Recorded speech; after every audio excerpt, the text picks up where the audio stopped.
আমাদের ত্রিপুরা রাজ্যের একটি ছাত্রী 19 বছরের বিটেক পড়তে দিল্লি মহানগরীর গুরগাঁওয়ে পড়াশোনা করতে গেছে, বিটেক পড়তে গেছে। বিটেক পড়াকালীন তার সাথে একটি ছেলের বন্ধুত্ব হয়। সেই বন্ধু ছেলেটি তার উপর অকথ্য নির্যাতন চালায়। 3 দিন যাবৎ তাকে একটি ঘরে বন্দি করে রাখে। তাকে মানসিকভাবে প্রথমত তাকে টর্চার করে, তারপর তাকে দৈহিকভাবে আক্রমণ করে, তার উপর রেপ হয়, তারপর তার গোপন অঙ্গে স্যানিটাইজার জাতীয় জিনিস ঢেলে দেওয়া হয়, অ্যাসিড ঢেলে দেওয়া হয় এবং পরে তাকে বিভিন্ন জায়গায় আগুন লাগিয়ে দেওয়া হয়। সেই অবস্থায় মেয়েটিকে উদ্ধার করে দিল্লির সফদরজং হাসপাতালে মেয়েটি এখন মৃত্যুর সঙ্গে লড়ছে। আমরা বিভিন্ন সূত্র থেকে জেনেছি মেয়েটির মা আমাদের রাজ্যের আরক্ষা দপ্তরে কাজ করেন। আমাদের ভারতবর্ষের নারীদের অবস্থা খুব খারাপ, নিরাপত্তাহীনতায় ভুগছে। আমরা রাজ্যের মুখ্যমন্ত্রী, রাজ্যের মহানির্দেশক পুলিশের, ওনাদের সাথে সকাল থেকে আলোচনা করেছি যে আমাদেরকে একটু সময় দেওয়ার জন্য। ওনারা বলেছেন যে চিঠি না দিলে পর ইত্যাদি ইত্যাদি বলেছেন, এখন হবে না। মুখ্যমন্ত্রী মোবাইল রিসিভ করেন না, ওনার অফিস থেকে জানানো হয়েছে।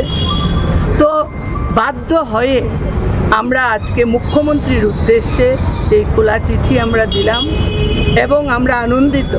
আমাদের রাজ্যের চিফ সেক্রেটারি ওনার ব্যস্ততার মধ্যেও সন্ধ্যা 7টায় আমাদেরকে সময় দিয়েছেন, আমরা সেখানে যাব।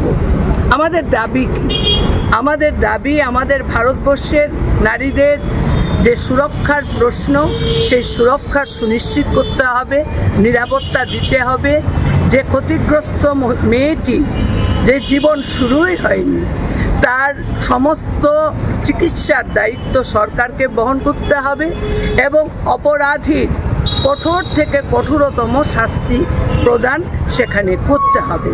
আমরা দেশের সরকার, রাজ্য সরকারের আমরা হস্তক্ষেপ দাবি করছি, সেই ক্ষেত্রে যেন প্রয়োজনীয় ভূমিকা সেখানে গ্রহণ করে।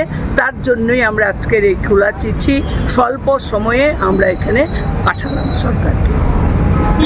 আমরা সর্বভারতীয় সংবাদপত্রে লক্ষ্য করলাম আমাদের ত্রিপুরা রাজ্যের একটি ছাত্রী 19 বছরের বিটেক পড়তে দিল্লি মহানগরীর গুরগাঁওয়ে পড়াশোনা করতে গেছে, বিটেক পড়তে গেছে।